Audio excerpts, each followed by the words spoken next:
이사야서 33장 1절로부터 24절입니다.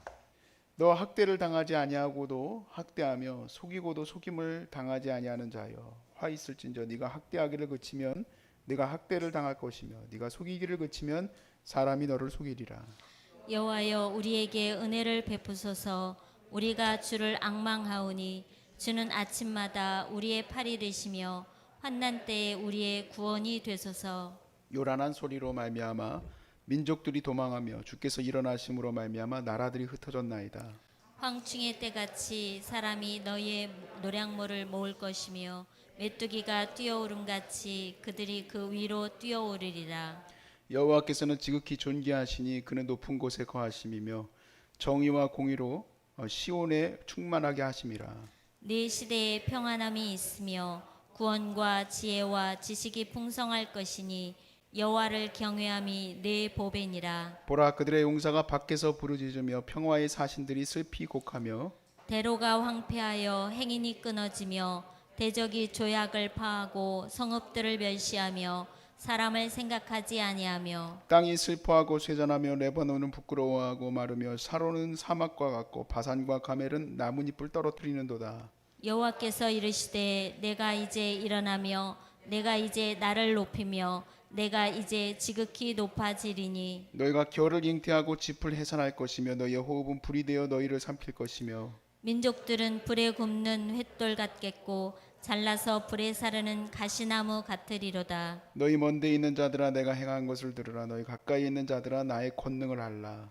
시온의 죄인들이 두려워하며 경건하지 아니한 자들이 떨며 이르기를 우리 중에 누가 삼키는 불과 함께 거하겠으며 우리 중에 누가 영영이 타는 것과 함께 거하리요 하더라. 오직 공의롭게 행하는 자, 정직히 말하는 자, 도색한 재물을 가증히 여기는 자, 손을 흔들어 뇌물을 받지 아니하는 자, 귀를 막아 피 흘리려는 꾀를 듣지 아니하는 자, 눈을 감아 악을 보지 아니하는 자.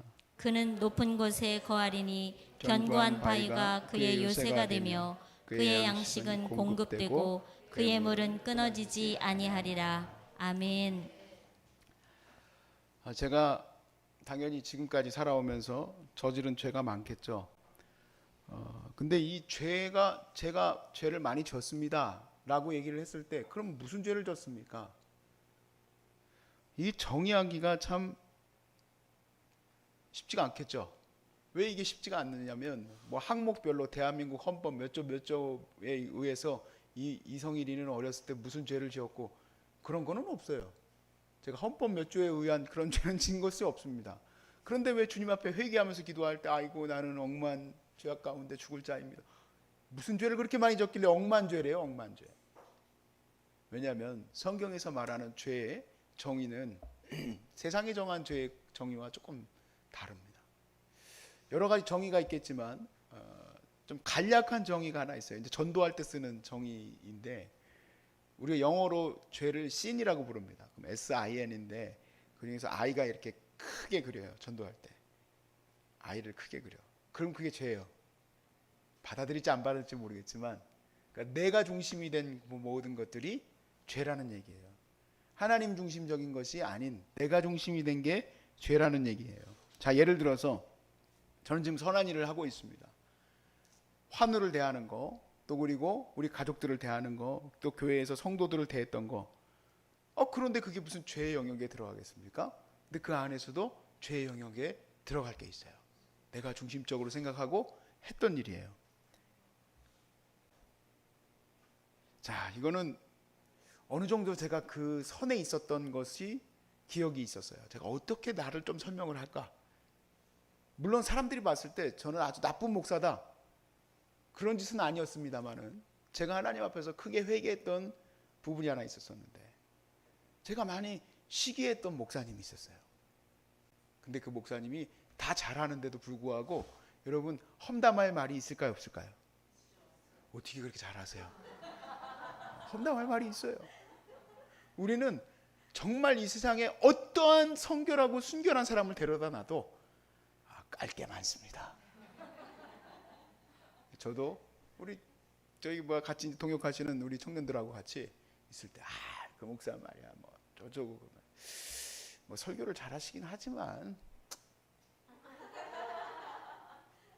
죄예요, 아니에요? 죄인입니다. 죄송합니다. 죄인이에요. 그게 왜 죄일까? 세상에선 죄가 아니거든요. 헌법에 위배된 것도 아니고 내가 그 앞에 가지고 욕도 한 것도 아니고 없는 말 했던 것도 아니에요. 있는 말 한 거지. 근데 내 마음에 시기가 있었던 것과 그리고 내 마음의 중심에서 그렇게 내 말에 험담이 있었던 것은 하나님이 아시는 거예요. 그렇다고 여러분 또 저를 너무 나쁘게 보시지는 마십시오.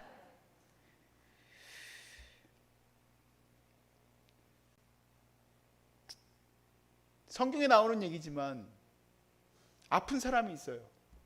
근데 여러분이 별로 돕고 싶지 않은 사람이에요. 안 도우면 뭐래요? 죄래요? 죄인지 아닌지 안 써놨어요. 사마리아의 이웃에 대한 얘기에서.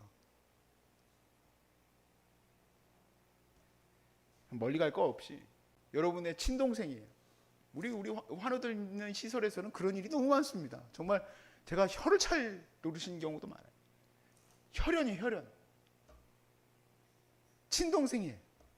안 도와요. 죄예요, 아니에요? 어떻게 죄예요? 세상에선 죄라고 얘기 안 해요. 다 그럴 이유가 있겠지. 얼마나 살면서 술 먹고 주폭을 했으면 저렇게 돌아보지도 않을까. 근데 우리는 그거를 죄라고 생각해. 죄라는 영역이요, 되게 애매모호합니다. 그런데 이 애매모호한 것이 하나님의 편에서는 전혀 애매모호하지 않습니다. 그리고 하나님은 그런 삶 속에서 우리가 막 힘들고 어려워하는 이 죄의 상처 때문에 힘들어하는 것을 버려두지 않습니다. 특히 이 복음 시대에 하나님은 이것을 어떻게 다루실지 예언되어 있는 말씀이고, 가깝게는 아수르를 향한 말씀이기도 하지만 멀게는 예수님 시대의 로마와 또 그리고 오늘날 이 시대에까지 다 영향을 미치는 말씀이에요. 하나님의 태도이시니까. 하나님의 태도는 무엇일까? 바로 하나님이 이 땅을 향한 부조리를 비워내시고 그곳에 공의를 채우신다는 거예요. 하나님은 그 공의를 채우신다. 이게 하나님의 방식이에요. 33장 1절을 보세요. 너 학대를 당하지 아니하고도 학대하며 속이고도 속임을 당하지 아니하는 자여, 화 있을진저 네가 학대하기를 그치면 네가 학대를 당할 것이며 네가 속이기를 그치면 사람이 너를 속이리라. 야, 남들을 때리고 학대했는데 자기는 학대를 안 당해. 얼마나 꼴보기 싫어요. 그런데 그것을 하나님이 가만두시지 않는다는 게 하나님이 이 시대를 다스리는 방식이에요. 하나님이 보복하신다는 얘기, 하나님이. 그러므로 하나님이 보복하실 것을 믿고 너희는 너희가 사는 그 시대에서 이렇게 기도해라. 2절 말씀입니다. 여호와여 우리에게 은혜를 베푸소서. 우리가 주를 앙망하오니 주는 아침마다 우리의 팔이 되시며 환난 때에 우리의 구원이 되소서. 너무너무 이 부조리함 때문에 힘들어요. 그리고 변하지 않는 그들의 힘과 능력 앞에서 우리는 절망할 수밖에 없습니다. 근데 절망하지 말라는 얘기예요. 아침마다 새롭고 늘 새로운 하나님 앞에 오늘 하루를 시작할 때 진짜 내가 이 재판에 휘말려가지고 이렇게 힘들구나. 내가 어떻게 하다가 이런 회사에 취직을 해가지고 이렇게 괴롭구나. 그러지 말라는 거예요. 오늘도 하나님이 새롭게 여실 것을 믿고 기도하며 나아가라는 거죠. 아수르의 압제 앞에 도대체 앞이 보이지 않는 그 시대에 그 하루를 열었어요. 모든 인플레이션도 다 올라갔고 나라는 멸망하기 앞에 있어요. 그런데 하나님께 그 소원을 두고 소망을 두고 지금 하루를 열라는 겁니다.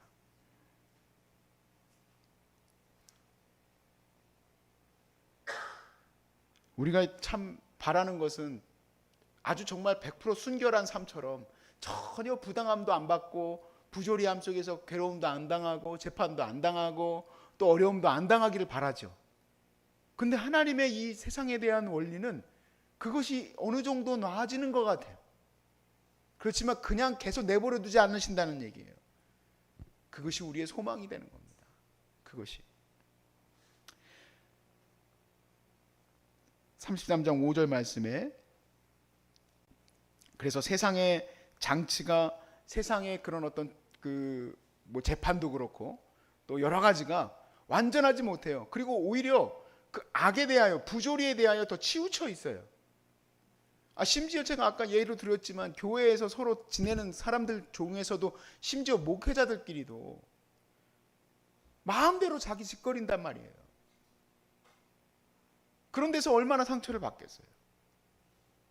그런데 그것에서 하나님이 일하시기 때문에, 그러므로 하나님은 이 부조리를 비워내시고 공의를 채워놓으실 거라는 얘기죠.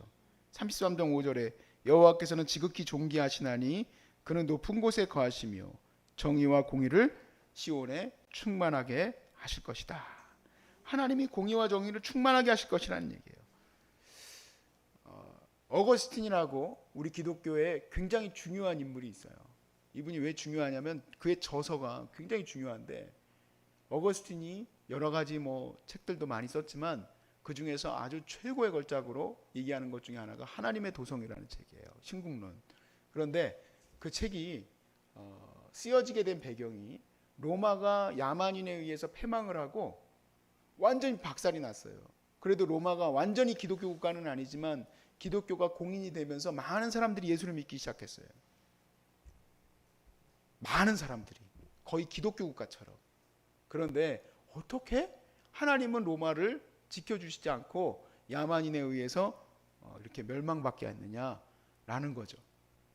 그래서 심사숙고를 한 후에 어거스틴이 장작 14년 동안 집필을 합니다. 책만 해도 22권이에요. 완독하기도 힘들어. 10,000페이지예요. 10,000페이지. 끔찍하다. 지금은 컴퓨터로 다락 치면 치겠지만 그걸 어떻게 썼을까? 팔 아파가지고 손 부러지겠다. 근데 그렇게 심사숙고해서 책을 썼어요. 요약할 수가 없어요. 너무너무 많은 방대한 장이니까. 그렇지만 그 중에서 중요한 한 내용을 말씀을 드리면, 하나님이 왜 로마가 무너지게 하셨을까? 그것은 거룩한 기독교인 때문이 아니다. 부조리한 로마 때문이다. 하나님이 그들을 비워내시고 하나님의 공의를 채우시기 위함이다. 여러분, 22권이라는 말을 드렸습니다. 이렇게 쉽게 얘기할 얘기는 아니에요. 이렇게 쉽게 얘기할 얘기는 아니지만 제가 거기서 그냥 말 그대로 캐치프레이즈처럼 그것만 딱 꺼내온 거예요.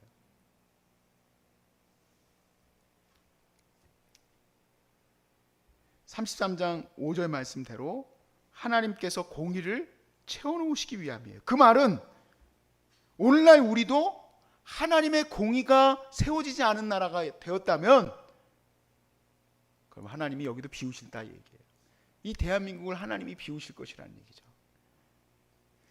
내가 어떻게 저 정치인들, 검사들, 또 그리고 내가 어떻게 우리 교계의 지도자들, 또 그리고 내가 어떻게 그 정도도 아니죠. 지금 당장 여러분들 안에서 공의를 세워가는 일을 위해서 힘을 쓸 수 있겠습니까? 아무것도 아닌 내가. 그렇지만 내가 할 수 있는 한 최대한 일들에 목숨을 걸고 해야 되는 이유는 하나님이 이 땅을 비우지 않기 위해서. 그렇게 해야지만 돼요. 지금 선교, 대한민국이 복음화된 이후 100년이 넘어왔습니다. 지금은 어떤 모습인가? 정말 그리스도인들이 그 빛을 냈는가? 소금의 역할을 감당했는가? 그거를 주님이 비춰보시는 것 같아요. 너무 무서워요. 여러분, 오늘 보니까 뭐라고 써 있어요? 하나님이 그들을 비워내시기 위해서 써 있는 말씀들을 한번 보세요. 3절에 보니까 요란한 소리로 말미암아 민족들이 도망하며 황충의 때, 그러니까 메뚜기 때죠. 너희의 노량물을 모을 것이며 그들이 위로 튀어오르리라. 되게 과장해서 썼네? 여러분, 이건 과장도 아니에요. 요즘 일어나는 얘기를 한번 해보세요. 중국 땅에 2달이 넘게 비 왔다. 성경에 그렇게 써 있어. 너희들 땅에 2달이 넘도록 비가 오리라. 60일이 넘게 비가 오리라. 에이, 무슨 말 같지도 않은 말을 써놨어. 여러분, 이번에 캘리포니아 불 난 거 아세요? 불의 원인이 번개인데요. 이틀 동안 72시간 동안 15,000번의 번개가 마른 하늘에, 비가 오는 게 아니에요. 마른 하늘에서 그걸 때려치는 거예요. 온도가 40도가 넘습니다. 기온이. 그러니까 거기에 막 벼락이 막 때려치니까 우리 황희도 2번만 벼락 쳐도 아빠 옆에 와가지고 엉엉 울어요. 무서워가지고. 근데 그게 72시간 동안 1만 5천 번이 넘게 쳤대요. 상상해 가세요. 그 여기 1만 5천 번 벼락 치리라 그러면 에이 말 같지도 않은 소리 써놨어. 그런 일이 지금 일어난다고요. 지금 그런 일이 170년 만에 허리케인, 쌍둥이 허리케인이 올라오고, 저 너무 무서웠어요. 산불이 막 나는데 이제 미국 사람들이 나무 같은 거 좋은 데 있는데 거기 있는 거를 사는 사람들이 돈 많은 부자들이잖아요. 그런데 사는 사람들이 이제 도망 나오는 거예요. 그런데 양쪽에서 불이 막 이래요. 그 블랙박스에 찍혔는데 계속 기도해요. 하나님 살려달라고 막 엉엉 울면서 운전하고 나가야 될 거 아니에요. 자기 집은 다 불타고 있는데.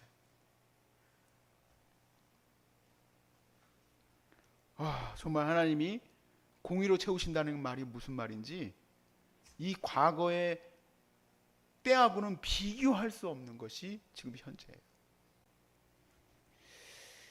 그리고 하나님이 그 세우실 것을 믿고 있는 여러분들에게 6절에 이렇게 얘기합니다. 네 시대에 평안함이 있으며 구원과 지혜와 지식이 풍성할 것이니 여호와를 경외함이 내 보배니라.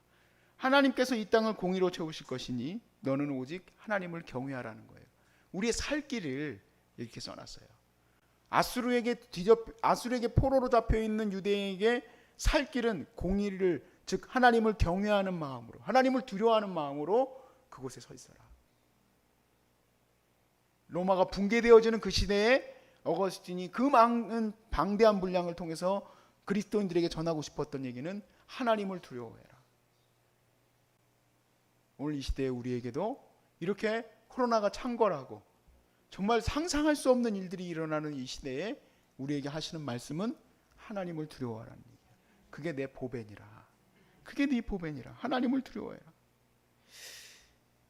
하나님을 두려워한다는 말을 어떻게 정의하면 좋을까? 최근에 어머니하고 이 지금 저희 센터의 운영에 있어서 제일 중요한 부분이죠. 예배의 자리에 대한 부분 때문에 전화로 거의 1시간 정도를 얘기했던 게 있었어요. 요즘 가장 중요한 부분이죠. 예배를 교회가 드려야 되느냐 말아야 되느냐. 그리고 심지어는 이제 굉장히 보수적인 기독교인들이 또 자기의 목소리를 내야 되느냐 말아야 되느냐. 이런 문제들이 막 논쟁이 되고 있습니다. 그리고 이미 그것이 하나로 정리되지는 않습니다. 양쪽으로 갈라져서 무엇이 옳다, 무엇이 그르다 서로 간에 그렇게 얘기하는 시대예요.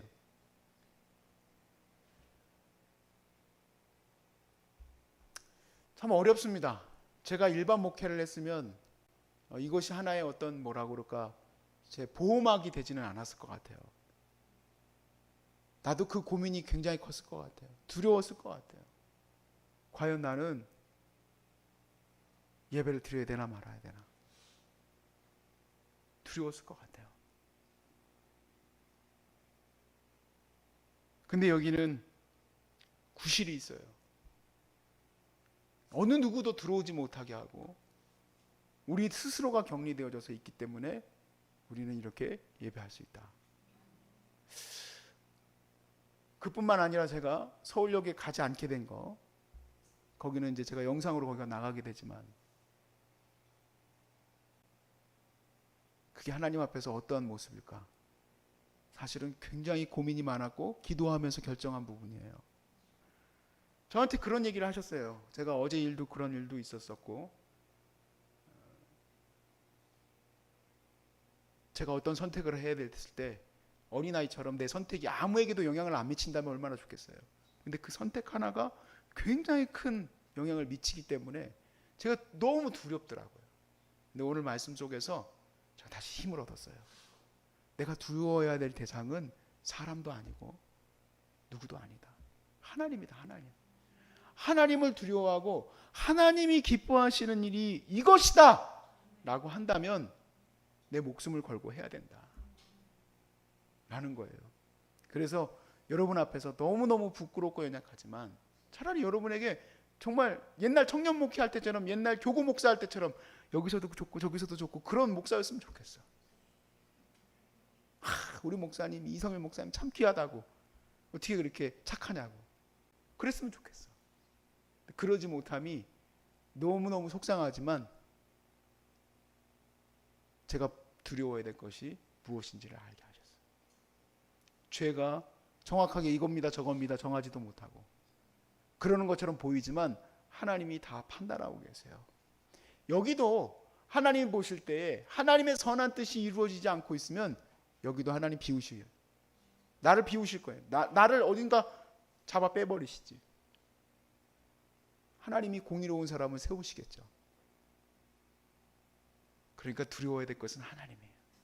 이 세상에 여러 가지 번개가 15,000번 치는 것도 아니고 비가 60일씩 70일씩 내리는 것도 아니고 가장 중요한 것은 내가 하나님을 두려워하는 거예요. 그러면 하나님이 여러분에게 이것을 허락하실 거예요. 바로 평강입니다. 자, 우리가 15절부터 16절까지 읽고 말씀을 마칠게요. 같이 읽어봅시다. 시작. 오직 공의롭게 행하는 자, 정직히 말하는 자, 토색한 재물을 가증히 여기는 자, 손을 흔들어 뇌물을 받지 아니하는 자, 귀를 막아 피 흘리려는 꾀를 듣지 아니하는 자, 눈을 감아 악을 보지 아니하는 자, 그는 높은 곳에 거하리니 견고한 바위가 그의 요새가 되며 그의 양식은 공급되고 그의 물은 끊어지지 아니하리라. 아멘. 눈앞에 놓여있는 아수르의 포위 안에서 어떻게 내가 살 것인가? 살 길은 하나님의 공의 앞에 서 있는 거다. 막 번개가 15,000번씩 치는 그 샌프란시스코의 그 캘리포니아의 그 저기에서 살 길은 하나님의 공의 앞에 서는 거다. 여러분과 제가 지금 이렇게 무서운 시대에서도 살 길은 공의 앞에 서는 거다 라는 겁니다. 그래서 저와 여러분을 통해 조금이나마 이 나라가 하나님의 공의로움이 채워지고 그리고 하나님이 다음 세대를 바라볼 때 아직은 대한민국에 희망이 있다. 그래서 북한을 열어주시고 북한이 어떻게 열릴까요? 북한이 열리는 것은 우리 하나님의 귀한 교회들이 하나님의 뜻 앞에 온전히 무릎 꿇을 때예요. 하나님 보실 때 얘네들이 잘하고 있다. 조금만 정말 이렇게 바라봐도 정말 하나님의 귀한 뜻을 붙들고 있다는 거 봤을 때 저 문이 열리는 거지 다른 방법으로 열리는 건 없어요. 그렇게 하나님 앞에 서 있고 그러면 저 북은 당연히 열릴 것이고 북이 열리면 실크로드가 열릴 줄로 믿습니다. 그래서 수없이 많은 그리스도인들이 복음의 은혜를 세상에 전하고 하나님의 공의가 주님 오실 때까지 세워질 수 있도록 우리가 이 나라를 위해서 기도해야 될 줄로 믿습니다. 하나님이 이 나라를 주목하시도록 기도하시길 주 이름으로 축복합니다.